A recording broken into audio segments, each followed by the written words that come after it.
So first, I want to give a shout out to our sponsor, Heal MD.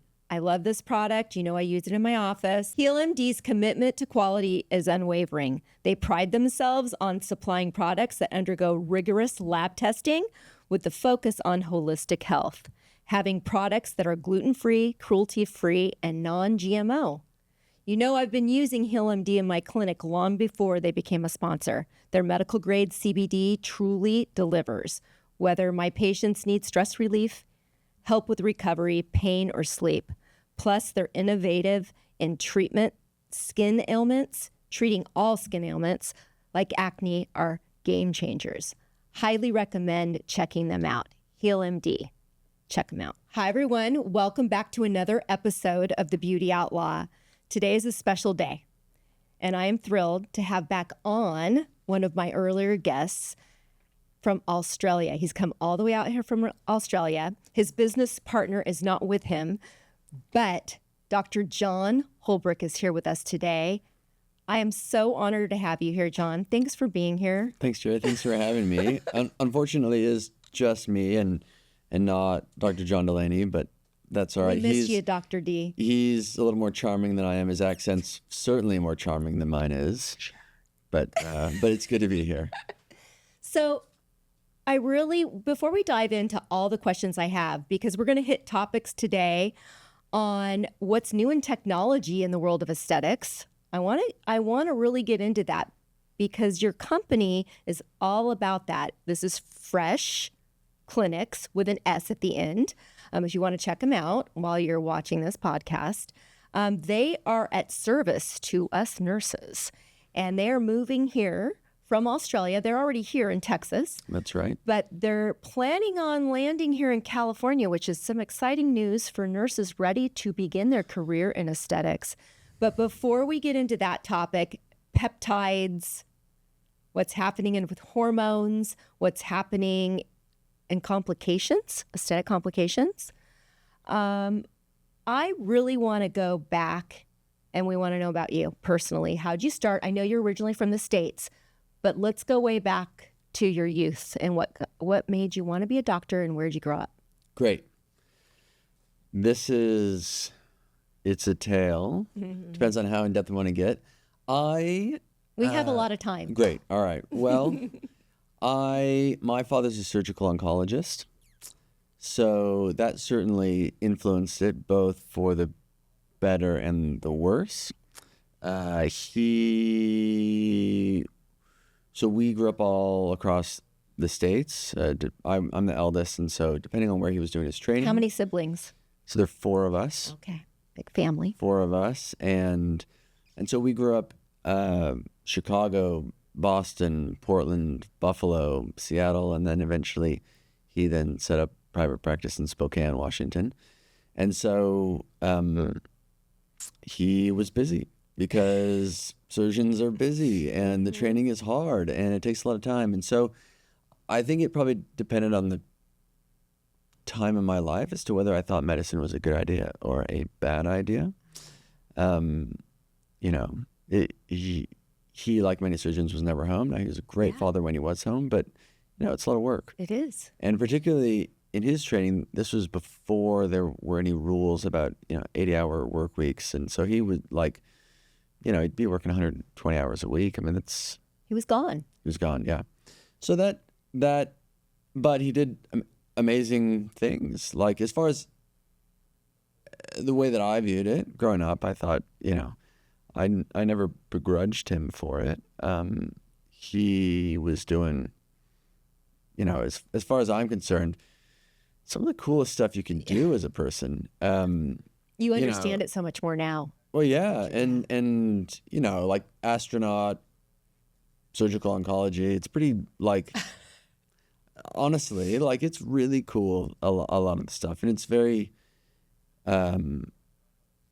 noble. Sometimes that gets lost in the day-to-day hustle of work that is medicine and surgery, and but it is very noble. And so that was kind of my upbringing, and I understood well what that meant. And then So mom was a huge focus in your life? I mean, Yeah. she's like really engaged in her, all boys, right? So 3 boys and then a girl. A girl. Yeah. And yeah, like, you know, mom was the driver because, you know, dad wasn't around. And again, he was, when he was around, he was great.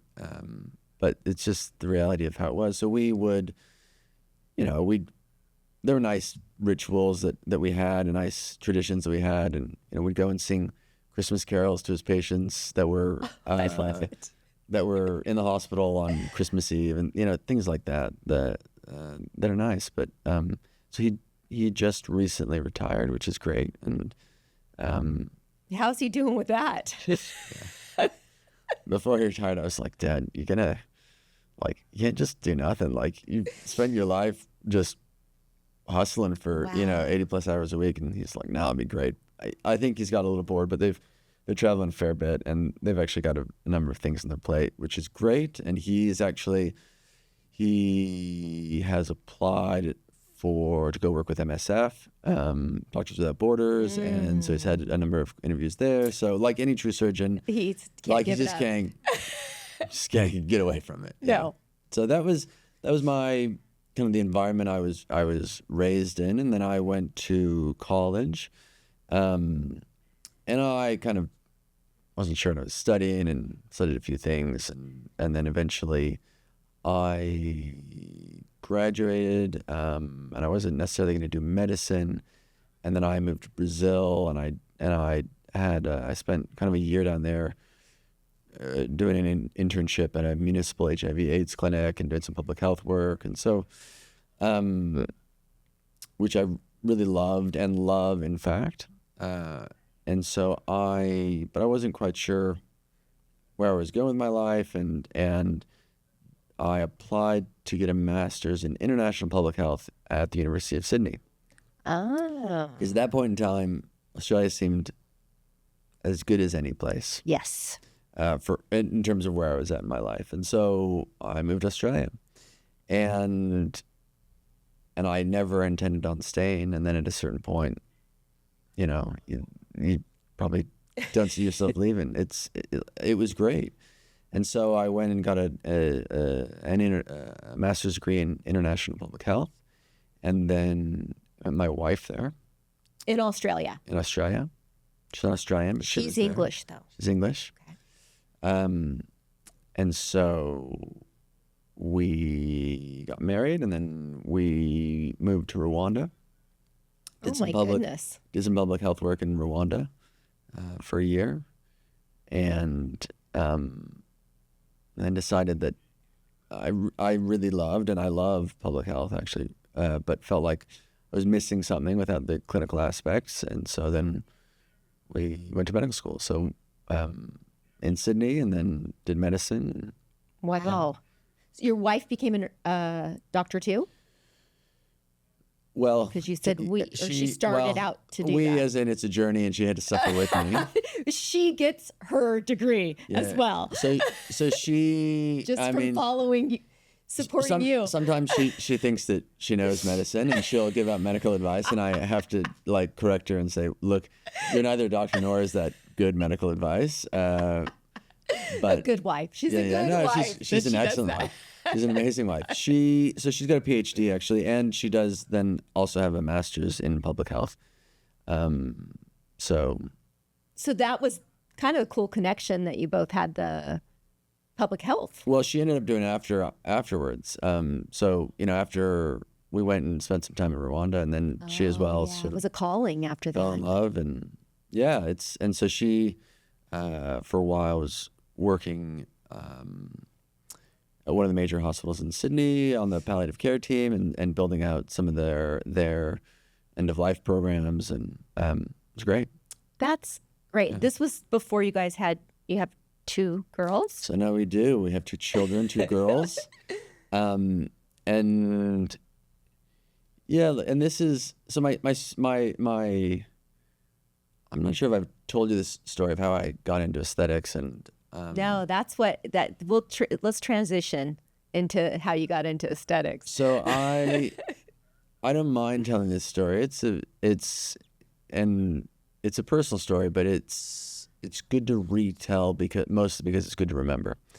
And so John Delaney and I met at medical school, so we went to University of Sydney together, and then afterwards we were interns and residents together in the hospital.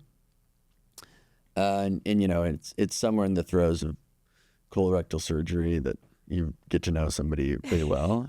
And anyway, so we got to know each other well, and I was planning on doing surgery, and I was working 100 hours a week. So they don't have 80-hour work limits in Australia. It's like a gentle guideline. Okay. So I was working a lot. Okay. And we had our first 2 children, 2 under 2. And my wife never saw me. She's just a little bit grumpy with me, which is fair enough. Fair. And my children didn't know who I was, and You were going back to how you grew up. Yeah, like I knew everything would be fine in the end, but it's not without sacrifice. And anyway, it's a bit of a long story, but she had a parotid gland tumor, and like any good doctor, I was like, initially it was some nodule in a parotid gland, and I said, it'll be nothing, don't worry about it. It ended up, the pathology in the initial biopsy came back as an adenoid cystic carcinoma, which is not a great diagnosis. In fact, it's a terrible diagnosis. And it universally metastasizes, and average life expectancy at diagnosis about 5 years. Oh my goodness. So, that's something to confront when you got 2 kids under 2, and trying to figure that out and navigate that. It's been intense for a little while, and you're forced to face mortality and figure out how you're going to raise a couple of kids on your own, and all that stuff. So it was difficult. Yeah. And in the end, I mean, it was more than what we could have ever hoped for, but it actually ended up being a benign tumor. So it was this benign tumor with these features on histology that looked like an adenoid cystic carcinoma. So it was an adenoid cystic-like pleomorphic adenoma was the eventual diagnosis. And she's fine. She'll die of cardiovascular disease in her 80s like everybody else. So, wow. Anyway, but that, suddenly life changes a little bit, or it doesn't necessarily need to. And I certainly my first impulse was like, oh, good, you'll die in whatever, 60 or 50 years. Like, I'll see you in 40. And but instead it seemed like you have to learn a few lessons in there, and it seemed like a waste to miss some of those. And so, she didn't she didn't grow up in a medical home, and so her expectations of being married to a doctor weren't like doctor is absent for 40 years. So I decided to step out, and I ended up doing, and that's actually where I started getting into aesthetics. So I went and did general practice, and but it's not sort of you were feeling fulfilled. Well, no, it never would have been, but it's one of the few areas in medicine that you can have a life. Yeah. And so, but at the same time, started in aesthetics, and that's kind of where it started, and it's and I appreciate the landscape is different in every country, in terms of who plays in aesthetics and how you get into aesthetics and all of that. And in Australia, it's probably there are a few countries where aesthetic medicine is a recognized specialty with a college that's set up, and I think Switzerland's one. And, it's pretty amazing. And Netherlands that is they another. have that. Yeah, it's excellent, and may it go that way across the globe. Australia's not like that, and so it's sort of this mixture of, you've got plastic surgeons and derms, but the derms tend to not be so aesthetic focused in Australia as they are in the US. And then you've got, aesthetic physicians. So, oftentimes the doctors will come out of general practice and decide that they're going to focus on aesthetics. And again, it's not a recognized training program. That's true almost everywhere, right? And so, but that's what I found myself doing, and I found myself doing that kind of 6 days a week. Did someone come in, you were a general practice physician, did somebody come in and say, hey, you should take a Botox class? How did it all play out? No, but that's essentially like, was like, I should do that. Like, it seems, at least it's procedural, which is something that I enjoy. And so it was, and found a course, and then did more training. And then, you start treating like your friends and family, because that's how we all start, yes. right? And you get Botox in your face, and like, wow, this is pretty great. Like, it's kind of cool. Yeah. Because it is cool. It's like a miracle, right? It's this amazing treatment. So that was kind of how it started. And then, the same sort of struggles of, you then have to like build up a patient base and build up, your practice, and et cetera. So that whole thing happened in Australia. Yeah. And so did you end up completely leaving? I know your story, but did you open up your own independent aesthetic practice, or did you stay dabbled in both sides? You had two. No, so then I was just aesthetics, and so that's what I did, and 6 days a week, and bless my poor wife, who then I just seemed to not be able to not work a lot. She's at this point, she's like, okay. Yeah, but I'm just giving into this. She's a saint. She is a saint. Yeah. I don't know her, but as hard as you work, she's a saint. She is. She keeps those little girls in check and keeps the family strong. She's great. Is the pants, or the belt that holds up those pants. I mean, absolutely. So that was sort of, and that was where I found myself, and it's a great place to find yourself, and I loved it. And love it. And then at a certain point, John Delaney and I said, yeah, look, we should start a business, because he's an ER doc too. Is he an ER doc at this point? Doc. Okay. Yeah. So he's an ER doc, and again, working in the ER is one of the other areas of medicine. There's really only a couple that you can sort of do something besides only the medicine, right? Like, I mean, medicine is so all-consuming that it's very difficult to do anything except for medicine in most specialties, right? And so, and not that we were still going to start a business in medicine, but the whole idea was so that we could spend more time with our kids, with our families. And so we started a company called Fresh Clinics. And in retelling the tale of the start of Fresh Clinics, of course, anytime you retell it, it's a little bit revisionist, and it looks like it's this straight line to where you got to, but it's never like that, right? It's a winding road, but we started a company called Fresh Clinics, and so the idea was, our original idea was terrible for a lot of reasons. It always is at the beginning. Yeah, I mean, it has to be.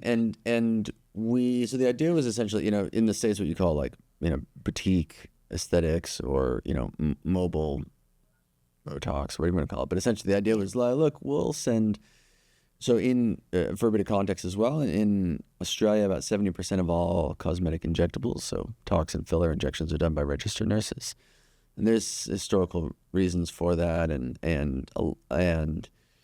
so we thought, great, like, we'll get a nurse with some nurses, and we could send them out to wherever, office parks where lawyers are, because lawyers are time poor, but, money rich.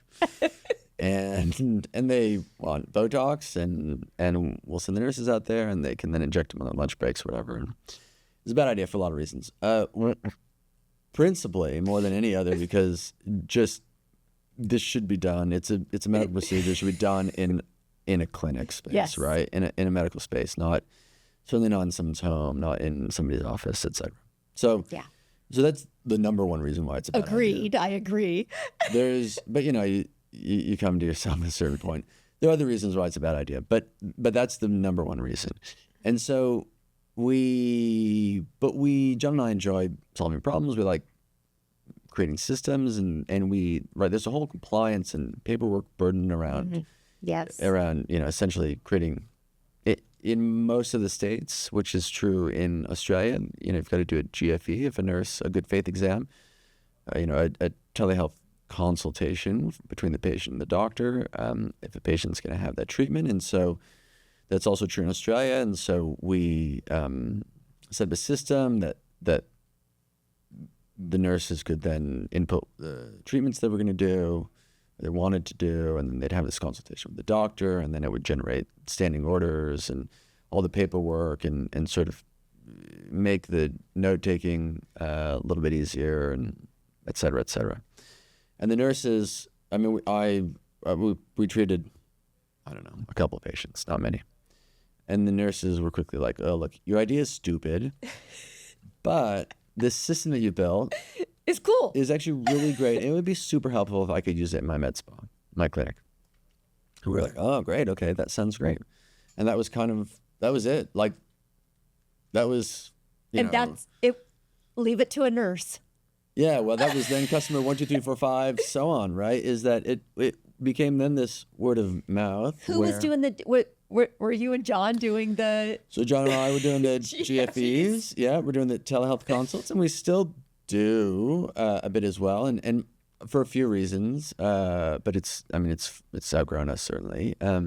But I think it's important to just, you stay close to the patients, you stay close to... I still, to this day, spend a fair bit of time managing complications. It's something that I enjoy. It's something I think I'm good at. I've got a lot of practice at it. And like anything, the more you do something, the better you get at it. So, and it's a place I get to use my brain a little bit, which is great. And you train for a long time, and so, and I, legitimately care about having good positive patient outcomes when things go wrong, and so it's nice. But John and I, that it was the two of us. We started it, and we're like techie enough that we could sort of hack together this system that barely kept itself together, but it did, and that was how it started. And this was online too.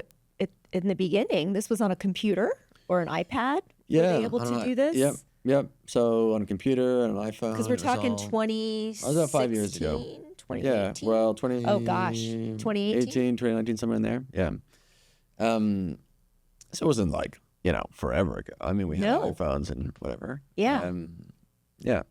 So that's, and then, but, with that, so the nurse could pick up her phone when she had a patient, and she could call you guys. Yep. And you'd pick up the phone and see their patient. Yep. Kind of telemed wasn't very popular. So it was pre-COVID, right? Yeah, this is pre-COVID. So COVID people are uncomfortable with going online. So again, in some there was some historical precedence in Australia, both inside of aesthetics and outside. So Australia is about the size of the contiguous United States, right? It's a large landmass, but it's got a population that's smaller than that of Texas, right? so it's not a lot of people in a large area, and rural and regional. I mean, that's true anywhere globally, right? How do you deliver quality healthcare to rural and regional areas globally? But that's certainly true in Australia, and so. This was being utilized then a lot in Australia for those things. I mean, Australia's got things like, which is not telehealth as such, but you've got the Royal Flying Doctor Service, which is an amazing service, and I'm not sure if you're familiar with it, but you should go look it up. It's awesome. Where you get these, doctors and who, there's a whole team, and the way that they'll go out they to literally underserved area or underserved populations for healthcare. Yeah, well, for emergency. Yeah. And they'll fly in and fly these patients out for. Wow. It's pretty amazing stuff. But telehealth is utilized in in rural and regional areas. And so there's a precedent there. And then in aesthetics as well, there's a precedent of, a number of large chains that started over 10 years ago, and they sort of realized, oh, look, we can, this makes sense. We can do laser and tox and fillers, cheap and cheerful, and we can use nurses as, labor units. And I don't mean that in a disparaging way, but nurses to deliver the care. And that's what we were intended to do. And then doctors as to oversee those treatments. And they sort of established this and as practice, and it doesn't absolve anybody of any medical legal responsibility in the whole chain of custody of those patients and ensuring positive outcomes and management of things when they go wrong, et cetera, et cetera. But you can do it, you do it well, such that you can have positive aesthetic outcomes, you can have positive medical outcomes for your patients. And so that was, kind of the environment where we started. And then we grew, and really by word of mouth. And I'd like to think that a lot of it's because we take our roles as clinicians seriously. And so ensuring that, when things go wrong, and thankfully they don't go wrong that often. Yeah. Like in terms of, you consider medicine generally and the rates of complications that we have, it depends on what you're doing, but it certainly isn't zero. A lot of medications that we use have a pretty significant side effect profile that we don't talk about a lot because there's not really better therapies a lot. And you can work around those side effects, but it's, statins and beta blocks you have for like a significant percentage of people that have, significant side effects. And generally that's, so in that context, if we use tox and fillers as an example, like very safe, right? The complication rates are quite low, which is great.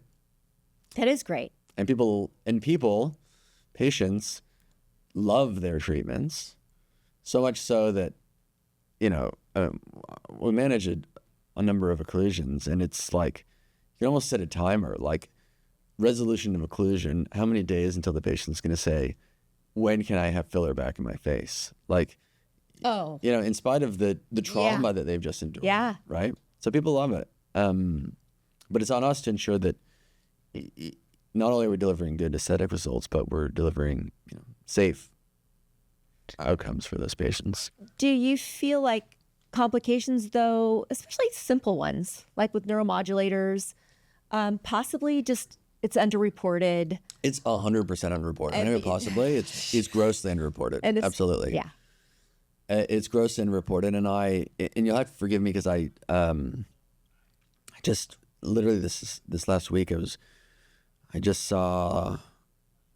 I'm not going to do this justice, but there was, I think a number of, doctors, I think globally, that were calling for, look, it'd be great if we had like a central database where we could report everything in here, and because everybody recognizes that the, adverse event rates are, they're grossly underreported. And the time to report these, at least here in the States, when you call your manufacturer, I mean, it is. You have to set half a day aside. It's super laborious, and none of us get anything back from it, right? Like, it just costs you time, and I'm very sure that the pharmaceutical companies don't just put it in a black box. But from an outsider's perspective, when you report an adverse event, it just goes away, and you never hear about it ever again, right? There's no feedback. And there's no feedback mechanisms. And so as far as I know, they've just thrown it in the garbage, right? Now, I'm very sure that they're... It's very difficult for you to do. Yeah, it's exceedingly difficult. It's really painful to do. Now, I'm sure that they're not throwing those in the garbage and then they're actually, right? But it's so laborious to do that you're just like, why would I do this, And you're busy figuring out how to sometimes take care of an occlusion, or take care of a complication, or you're just seeing patients. Right, like most of us are pretty busy. Yeah. There are very few of us. I'm sure when you start out and you got to build up a practice, there's a bit of stress and you got time on your hands because you're trying to work out how to get patients. And eventually you then create a practice, and most of us are busier than we know what to do with ourselves. And that's the goal, is to be busy. Yeah. And to have your systems that you and well, I'm just going to say it again, Fresh Clinics has put together, you and John, is pretty amazing system. You have everything from the nurses' compliance regulations put into the system. They, depending on your state and depending on where you're located, but you also have access to your physician at any time to help measure the patient's health, the good faith exam. And if you do have a risk event, you have access to help with that. Yeah. So we try and tie it all together with technology. So we spend most of our money on building technology. It's expensive, takes a lot of time. But what we have, currently, and then what we're building, right? I mean, currently we've got an EMR with telehealth capabilities built in, with then these surrounding service elements. And I should say that, we started really with a focus on the nurse and nurse injectors, and that again has the reasons for that, or some of it are historical in Australia. That's most of the injector base is. Some of that's just it's based on the model that we built. Collaborating with other doctors that were injecting didn't necessarily make a lot of sense. Now, what we've built though is this, right? It's an electronic medical record. It's got telehealth capabilities built in. There's inventory management and electronic drug books, and what we are currently building is forwards and backwards in that, and what we have in the States as well. I mean, we're in Texas is point of sale. So we've got things in the U.S. which is called CPOM, scheduling, almost everything. So what we're currently building, there's a bunch of engineers that are typing code as we speak that are right. We're building forwards and backwards, which is booking and scheduling. And then that afterwards, right? So point of sale and then integrations. So inventory we already have. And then purchasing as well. Yeah. So, and particularly for the nurses where, you can't purchase these medicines except through a doctor. So we assist with that, and we spend a lot of time in terms of our relationships with the pharma companies to ensure that, not only do you have access to these products, but they're access at a competitive rate. And so, historically this has been focused on the nurses. Now the beautiful thing about software is that actually everybody needs it. This software. It doesn't matter if you're a plastic surgeon or, an independent nurse in a sort of boutique med spa.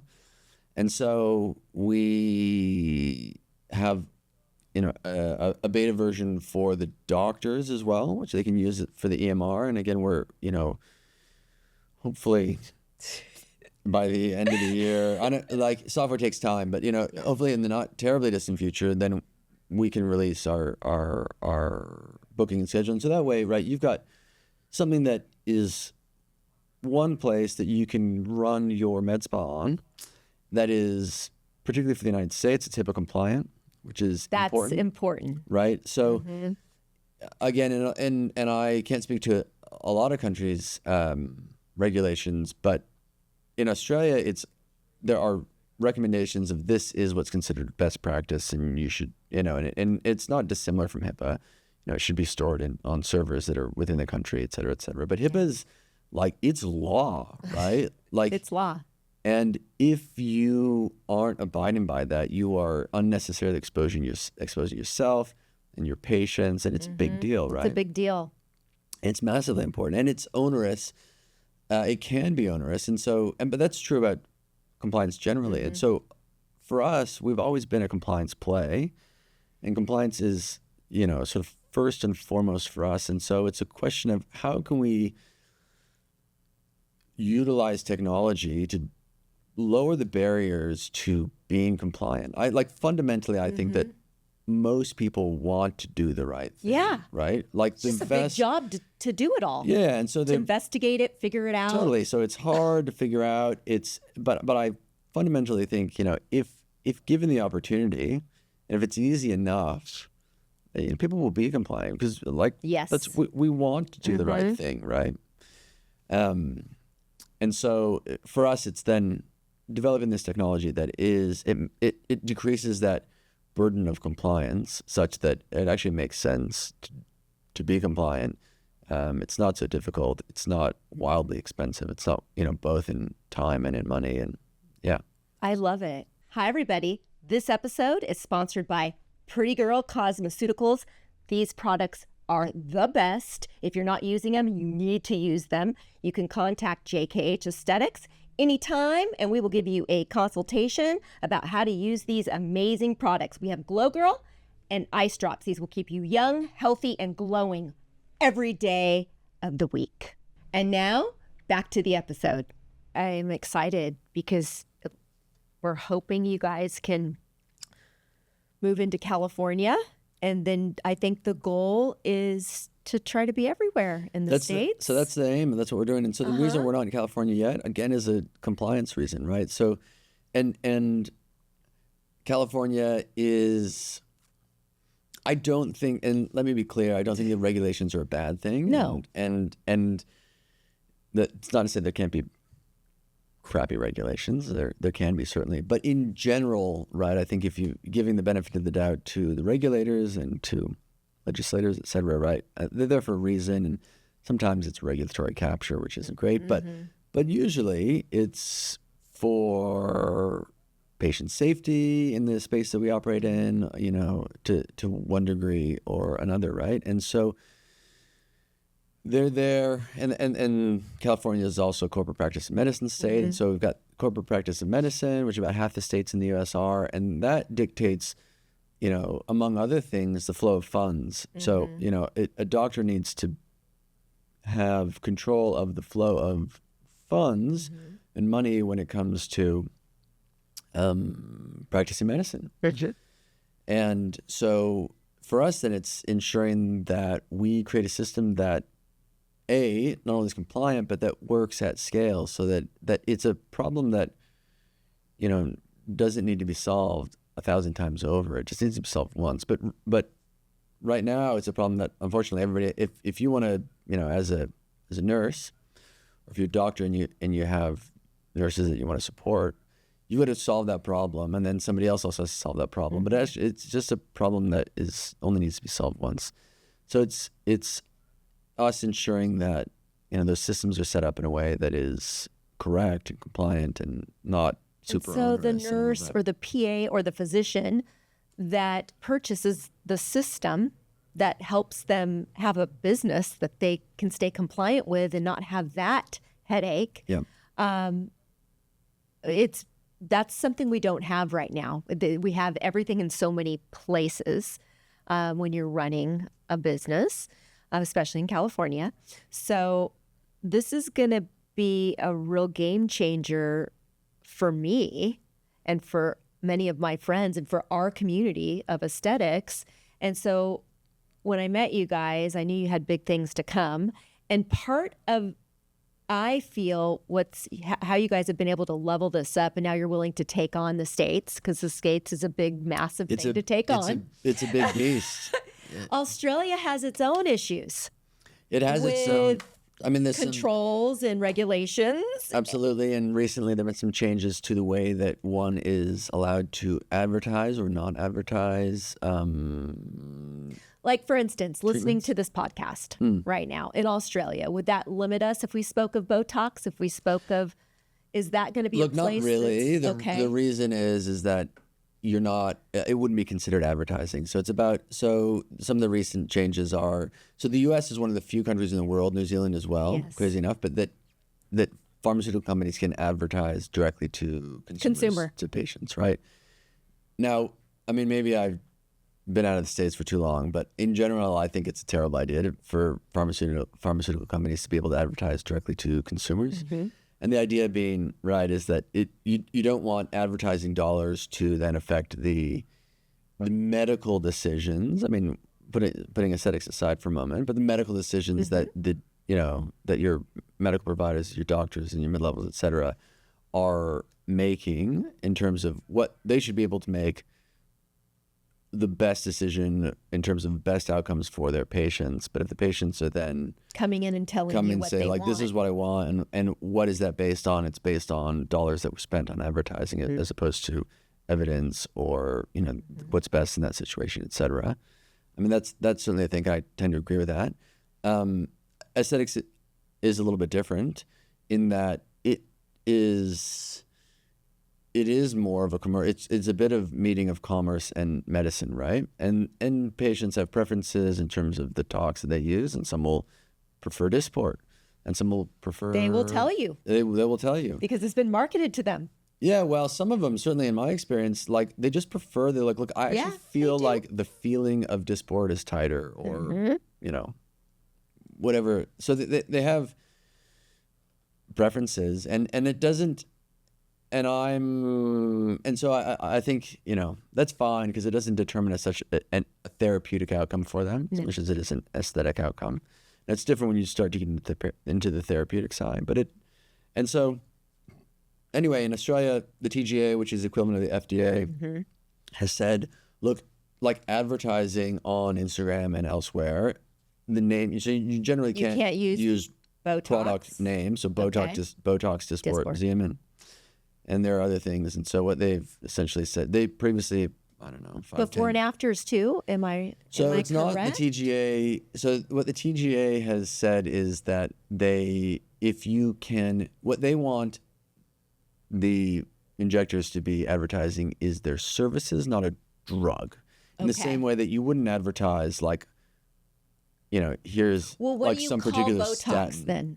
Well, botulinum toxin. You call it botulinum? Well, no, because that's marketing a drug. Correct. Okay. So what you say is, look, I provide consultations for the resolution of wrinkles. Okay. Is what they want. Okay. And so the before and afters, the TGA has come out and said, look, we don't want you, if a patient can, and this is where it starts to get a little bit blurry, but if a patient can infer that a drug was used for that in your description of that, then that's probably counts as advertising. So it starts to get a little in that like gray space of, well, how do you determine that? And it's not only, the TGA or the FDA whose rules we have to abide by, but they're also, medical boards. And so then you've got the medical boards in Australia and the nursing and midwifery board in Australia, which is, they then also say, look, here's the regulations that we set out that you need to abide by in terms of how you can advertise before and afters, and what's considered in this space, in the cosmetic space, and what's considered appropriate or best practice, and all of those things. There are also state medical boards and they have their own regulatory framework, and that's true here, right? We have our same. We have the issues. We've got more than one God which we must appease, right? And so, are they up in arms over that? People don't love it, but here's the reality: is like, first of all, people aren't going to stop getting tox injections, and they're not going to stop getting filler injections. They're going to stop getting biostimulatory products. Like, it's not going to stop.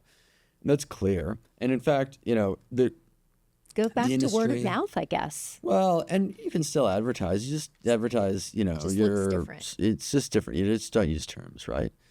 But so much fundamentally is word of mouth, right? Like, you set up. You're not going to. We're here in Orange County. Like, you're not going to get patients from LA. I mean, don't get me wrong. You're amazing, Jerry, and maybe you do get patients from LA.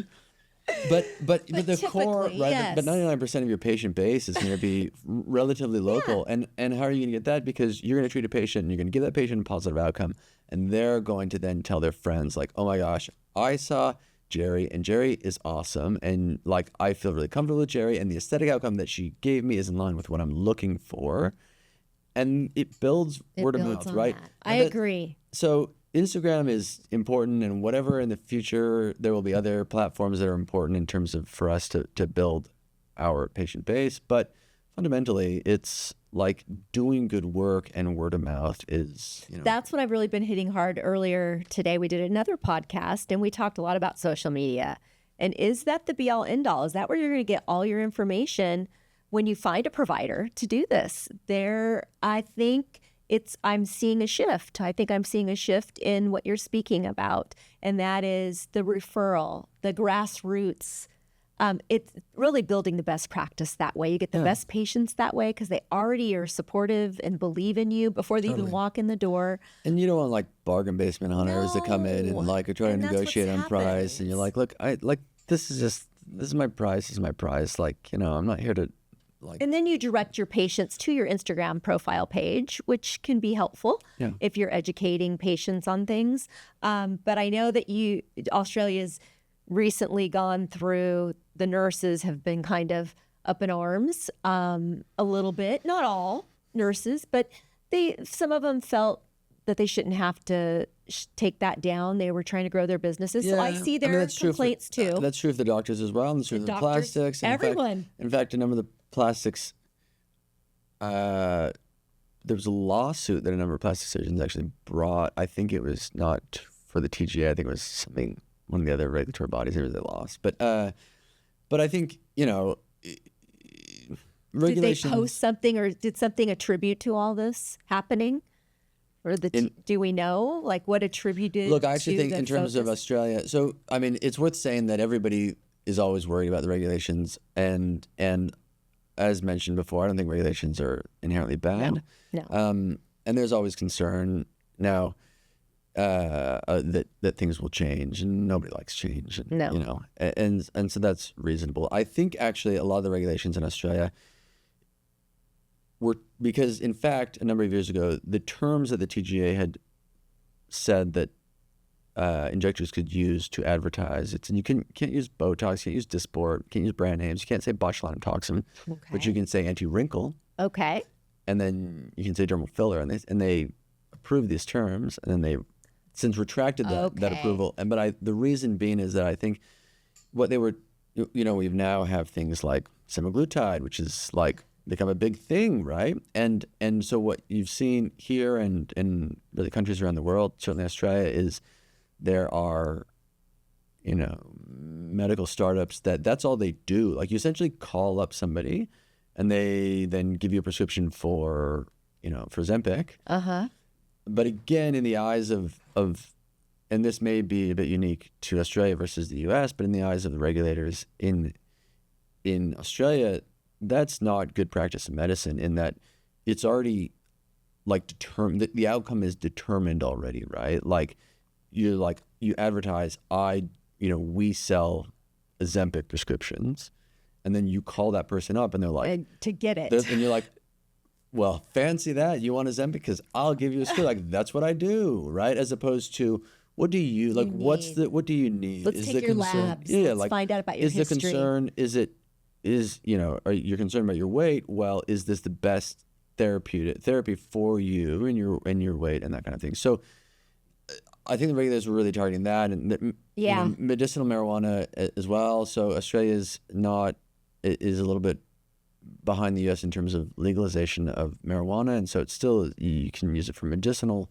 purposes. But again, it becomes this problem of like, well, is that really the therapy if you're like the green shop and like that's basically all you guys do That's when what somebody you do. comes to you, Yeah. like That's what we have here, though. in I'm California. tired, and someone's like, what you need is you need medicinal marijuana. Like, well, that's why I came to you, because that's what you do. Like, Which one do I buy? But like, is that That's what we do really here. right? What we're looking for is a therapeutic outcome as opposed to selling a drug in particular, right? And so that was the concern of the regulators, and I think in that then aesthetics got caught up because they were like, well, like, it's actually not fair that they're actually, in aesthetics you're advertising drugs, even though, again, it's not as such for a therapeutic outcome, it is for an aesthetic outcome. But I think in that, Still medicine. it is definitely It's still medicine. and we can't forget that. No, because nor should we ever. you see things like complications, and that's what I want to talk about. You're really, unfortunately, have become a pro at this, handling these situations. And I'd like to bring that up because I've spoken about it on the show often. And I've actually gotten some DMs and things of people that just think that this is not true, this is not happening.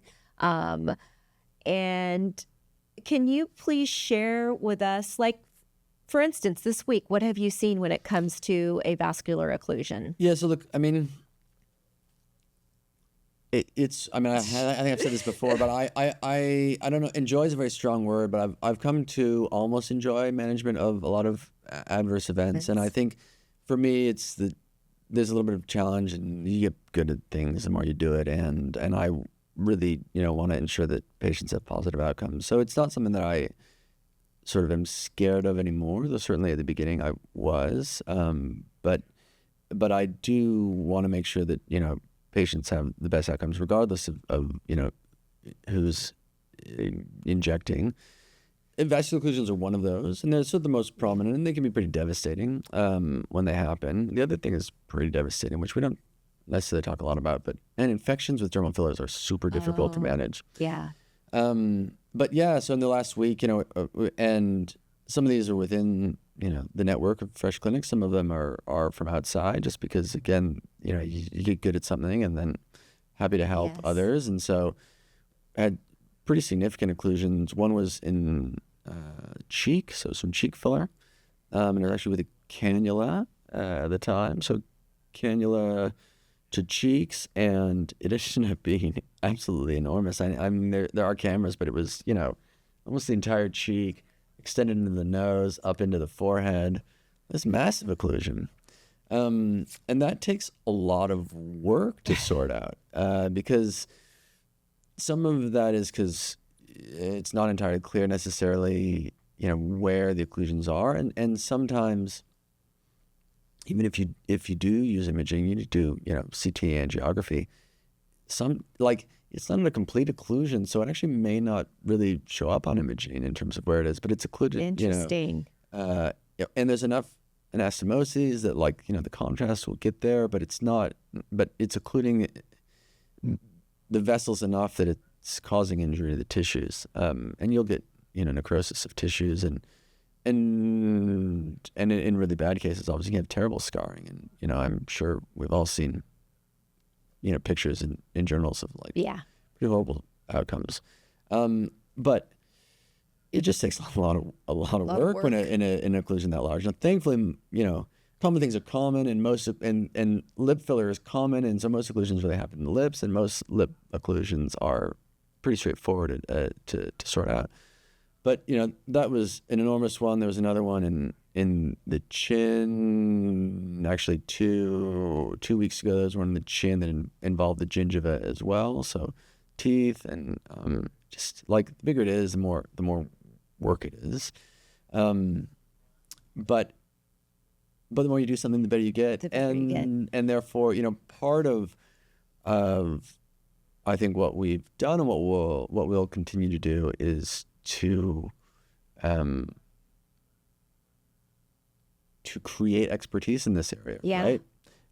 Because the reality is unless you are doing this all the time, you just don't see that many, right? You might not see an occlusion, you might not have an occlusion in your entire career, or if you do, it's one every 10 years, one every 20 years. It's not super common. But when they happen, most of them aren't that bad, but they can be very bad, where patients get terrible necrosis and terrible scarring, and that's terrible because they've come in to get a treatment that makes them they feel like they look better, right? What's the first thing you tell when you get the call, and a nurse or whoever's calling you? It's doctors too as well. Doctors too, yeah. What's the first thing they can do to mitigate? Say you get the call in your office, somebody is like, it's pain and it looks like I'm bruising on my lip. What would you say would be the first thing you would tell me to do with the patient? So it's worth noting about probably 50% of occlusions are painless. So pain doesn't necessarily need to be painful. You guys heard that, right? They're usually painless. Yeah. I'm glad you brought that up. Oftentimes they are, though they can be exquisitely painful as well. I don't know if I need to say this, but I'm going to say it, which is review your patient in your clinic. So you may or may not be surprised that a number of people, people get sent pictures, and I'm like, have you seen the patient yet? I'm like, well, no. I'm like, well, it's a good place to start. So, and I appreciate that, in medicine and in one of the things that you learn pretty early on is like you need to see your patient, you take a good history, and you examine your patient, right? Like history and examination. And I think, nurses don't necessarily get that sort of foundational training. And so a lot of times it's like, well, no, but I've seen these pictures. I'm like, well, that doesn't count. Like you need to review your patient. So get your patient in, take a history. Okay. First thing, get your patient in soon, so first thing in the morning. So that's assuming, well, I mean. Or whenever. Sometimes, like, I mean, I've been out in They're clinics. calling you in the middle of the night. Yeah. Like I have been in clinic at, past midnight managing this stuff, right? Sometimes it matters. Now, a lot of occlusions, if you're looking, most of them, you'll see them in front of your face. And so you've got the patient there, but not always. So make sure that you're seeing your patient. The other is then, assuming you've got your patient there, then don't freak out. So you've got time. Time is on your side. I mean, there's probably central retinal artery occlusion is probably the one exception to that. But otherwise, you've got a lot of time. Got some time. Like, as in, like, go have a coffee and sit down and think about what you're going to do and then come back. And then, like, you've got plenty of time to manage things. And then, and knowing that you have time, like, don't freak out. Like, so I think, sometimes you see people that then make poor clinical decisions because it's like, oh my gosh, I've been waiting for this moment for 10 years. And now, like, and some people are like, I've been preparing for this moment for 10 years. And then they execute very well. And others, the anxiety gets to them and then they freak out. And this is why, again, in medicine, it's why, you particularly in the ER, right? There are all these simulations that you run in terms of, here's a patient, and we've got these expensive dummies that crash and do everything. But why do we do that? Because when you prepare for that moment. Correct. And so we need to prepare. Well, no, you do need to prepare. And then the other thing is, like, then you just got to think about it. Like, it's so one of those dinner time conversations that or sayings I can, that is burned in my brain from my father as a surgeon, right, was it's all about the anatomy. So dinner time conversation was like, oh, this is this crazy liver resection that I did, and let's talk about the anatomy and, et cetera, et cetera, et cetera. But it is, I mean, it's quite a surgical way to approach the world, but it is all about the anatomy, right? And so particularly with a vascular occlusion, that's true in complications otherwise in this space, but particularly with vascular occlusion, right, you've got to think, okay, like, let's think about the anatomy. So we have, blood vessels, arteries in particular, that, like, what is the supply? Where was I injecting? Where have I probably occluded? The occlusion is probably not a point. It's probably a branch or a tree or, these are very small vessels. So if you're unlucky enough that you get in a vessel, it doesn't necessarily require a lot of filler to fill up that vessel, and then a bunch of other, vessels that branch off of it or are upstream from it. There's a lot of anastomoses in the vasculature in our face as well. So, you've got to look upstream and downstream, and and the example of that is, this is occlusions, right? The gingiva from an occlusion in the teeth, right? How does that happen?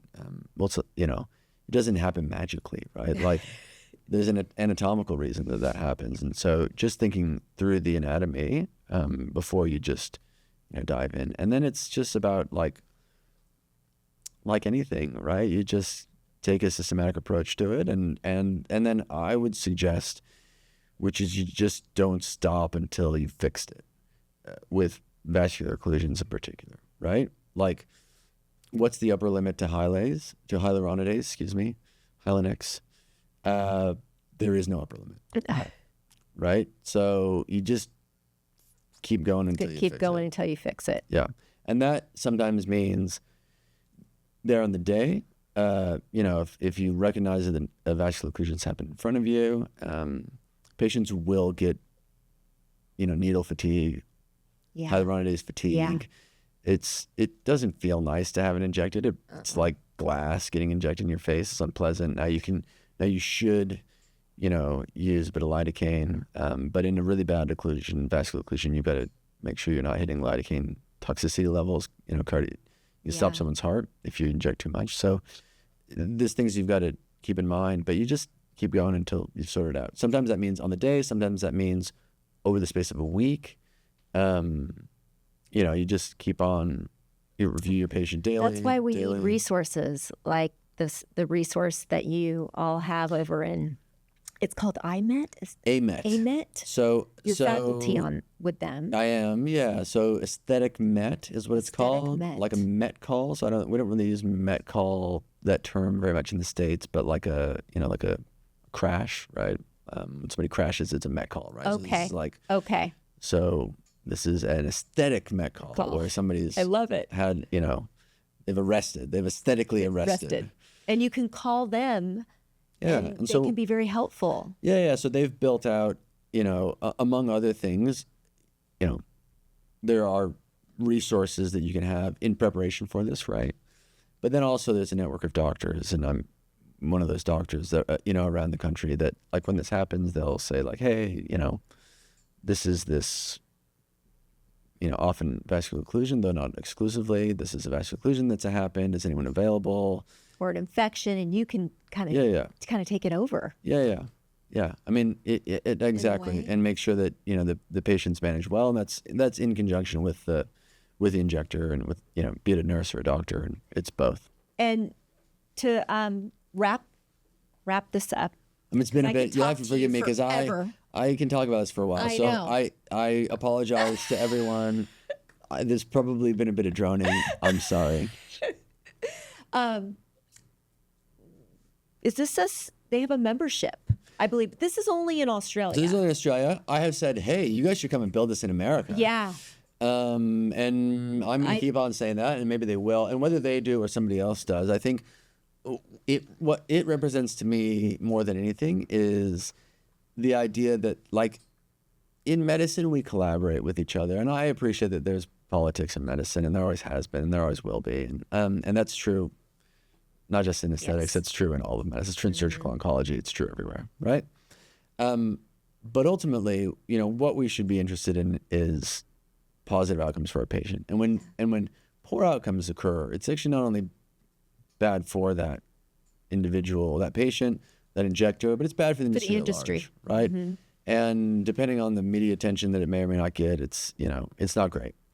But I think fundamentally, like, we should just look after each other, because, like, we're all colleagues, and everybody's like, everybody's got enough business. Like, we're all doing fine. Like, let's just help each other out. Absolutely. Let's build a community that can care for the patient and care for our colleagues. Yeah, absolutely. And so, we all go to the same conferences, and I think it's quite collegiate at those conferences. And then sometimes people leave those conferences, and then it's less collegiate.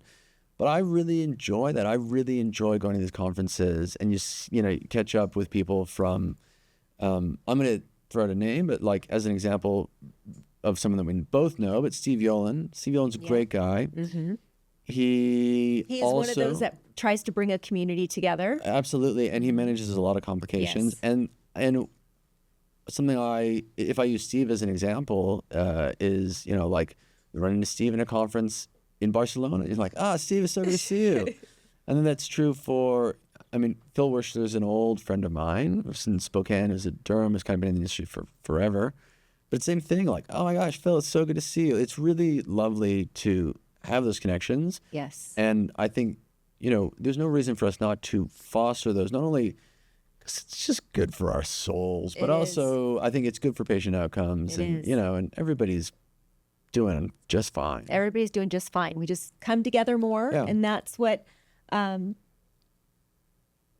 I love about what you guys are doing, because you guys have your hands in so many things, but building this technology, but also build a community through that. Yeah. You're building a community together and helping resources come into that, like vascular occlusions or adverse events. Yeah.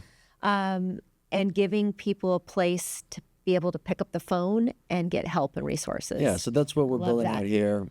We're in Texas, but we're coming to California shortly, as soon as we get compliance and legal infrastructure is correct, and then and onward. And that's really, for us, it's about building something that is supportive and allows people to do good things, are supported in good work that they do, and what results in positive aesthetic outcomes for patients.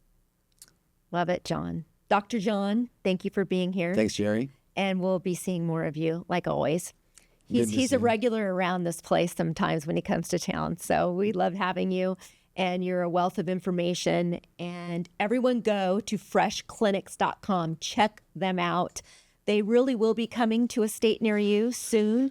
And follow them, like Yeah. them, subscribe, because they have a lot of resources to bring you. And they're doing crazy, wonderful things in Australia. They're really leaders, I feel like, in aesthetics.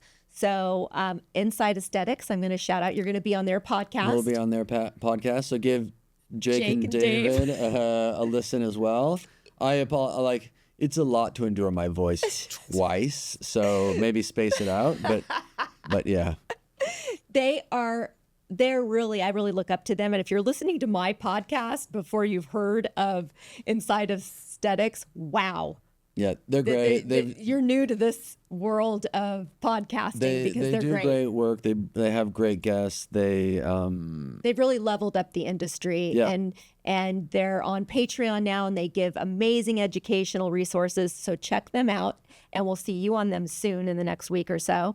And freshclinics.com. Check them out, and like and subscribe to this channel so I can keep bringing you these awesome people. Thanks, Jenny. Right? Tell That's them, right. John. Like and subscribe. Like and subscribe.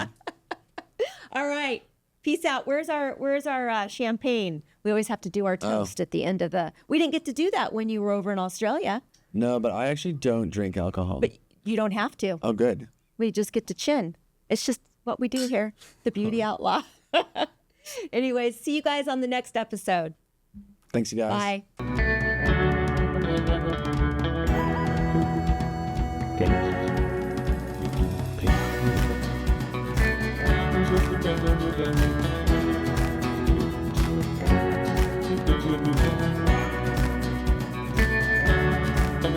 Thank you.